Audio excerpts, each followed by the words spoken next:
Keyinki söz Nurbayev Abdülvahap Mamat Abduraslovичке беріледі. Даярдансын Маматалиев Марлен Абдрахманович. Рахмат, Эмил Тоқтақұнович. Мұхаммед Қалдышевкевич, сіз өзіңіз мына мұрынқы жылы Ош шаарына барып таза су мәселесімен танысып келдіңіздер да. 2019 жылы ошоны чечүү жолу барбы, жокпу? Ош шаарына таза су мәселесин. Ош шаарында жана жапалак жак бар эмеспи?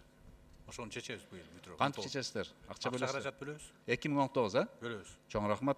Экинчи маселе, бул өтө чоң маселе. Азыркы убакта бул коомду баарын ойлонтуп аткан, бул мугалимдердин айлык маселеси болуп атат да. Мына мен акыркы жолу сиздин 3-4 жолу сүйлөгөн сөзүңүздү уктум.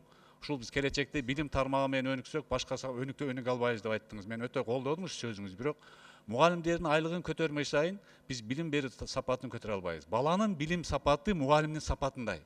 Мисалы мен Финляндияга барып келдик. Финляндия экономикасы эң кыйын маалда премьер-министри башканы жыйыштырып, бирок шайлоого дагы бара турган экен, шайлоону да ойлобой туруп, мугалимдердин айлыгын көтөргөн экен. Азыр эл ошо жүрөгүндө экен, ошо премьер-министрди баатыр катары көрөт экен да. Алтынбек Турдубаевич айтып кетти. Ким канча иштейт, ким канча жашайт, эч ким билбейт, ал баары Алла Тааладан депчи. Бирок мен каалайт элем, сиз дагы элдин ичинде келечекте тарыхта ушул жерде ордуңуз алса экен деп. Анткени биз 10 миң, 12 миң сом айлык менен мугалимдердин балдардын билим сапатын талап кыла албайбыз. Жөнөкөй бала курулушта 30 миң айлык алып атат. 11 класста бүткөн бала. Анан 20 жыл, 15 жыл стажы бар мугалим. Анан ошентип кантип оңдойбуз биз мектепти? Азыр карап көрсөңүз, мектепке барып сурасаңыз, мектепте 30 баладан 3-ө, 4-ө бир орто окуган гана мугалим болом дейт да, кыйын балдар барбай калды. Келечек эмне болот анда бизде? Азыр бизде эски мугалимдердин деңгээлинен кармалып турабыз. Бирок жаш күчтүү балдар келбей атат да, бияк эмне болот? Азыр бизде жумуш топ иштеп атат ушул мугалимдердин көтөрүү боюнча. Анан сөз менен айткан сиздин сөзүңүзгө да кошулам, өзүмдүн оюм да ошол. Мектептеги мугалимдин баасын чыгармайын, эч качан билим көтөрүлбөйт. Качан көтөрө аласыз? Бул 19да иштейли биз. 19 жарым жылдан 19 жылдын сентябрынан көтөрөм деп сөз бербейсизби? Чоң аракет айта албайм мен. Бул жарым жылдык. Бирок айтыш керек да, убакыт өтүп атат. Жарым жылдык иштей. 19 сентябрынан көтөрүш керек. Мен буну буйруса Жогорку Кеңештин пленардык сессиясында добушка да коем, Жогорку Кеңештин баардык депутаттары кайрылып туруп, жегер буну биз сизге милдеттендиришибиз керек. Анткени биз үмүт берели. Мугалимдер кетип атат. Мектепте ким калды? Аргасыдан калышты көбүнчөчү. Содага кетип калды баары. Анан бирок буну көп эле туура деп келип атат, бирок ишке ашырбай атат да. Ашырабыз буну. Анда сентябрдан көтөрөйлү. Экинчиси, мына районо гаронолорду жоюш керек.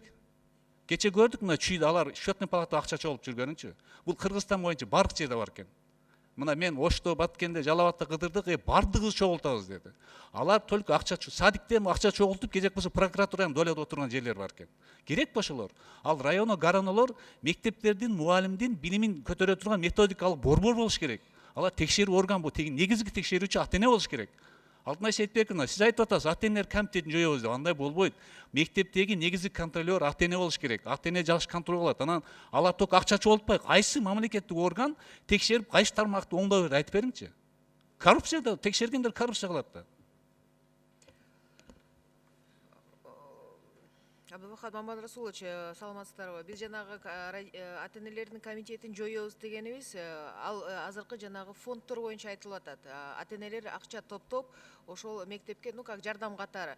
Биз муну кандай мааниде айтып атабыз? Мына Мухаммед Калдышевич бизге да тапшырма берди. Ошону санап чыгып, жанагындай канча акча бүгүнкү күнү билим берүү тармагына жетпей атат. Ата-энелер чогултуп аткан акчанын көлөмү канча? Эмне үчүн биз аны ушул бюджеттен карап, толугу менен жанагы фонд деген сөздү жоюп салабыз деп. Ата-энелер көзөмөл кылам десе, попечительский советтер бар, мыйзам бар, эч ким жол тоскоол кылбайт. Биз болсо жанагы акча каражат чогултуп аткан маселе боюнча ошону сөз кылып атабыз азыр. Ошонун үстүндө иштеп атабыз. Бул где-то 1,5-2 миллиарддын тегерегиндеги акча болот экен, республика боюнча толугу менен жана камсыз кылып берип, жана мыла моющий, бытовой техникасы дагы башка жана акча чогултуп атпайбы? Ошону жоелук деген максат. Дагы бир маселе, мына китептер боюнча. Кече мына Ошто Ыдырыс Исаков деген журналист чыгарды. 3-класста мекен таануу китебинде 3-класстарга конституцияны референдумду окутат экен. Анан ал жерде Ош шаары боюнча болбогон маалыматтар чыгыптыр да. Аны мен тактасак, бул билим берүү академиясын жоюп ташташ керек экен да. Анткени алар бирөө китеп жазса, өздөрүн кошпосо китеп чыгарбайт экен.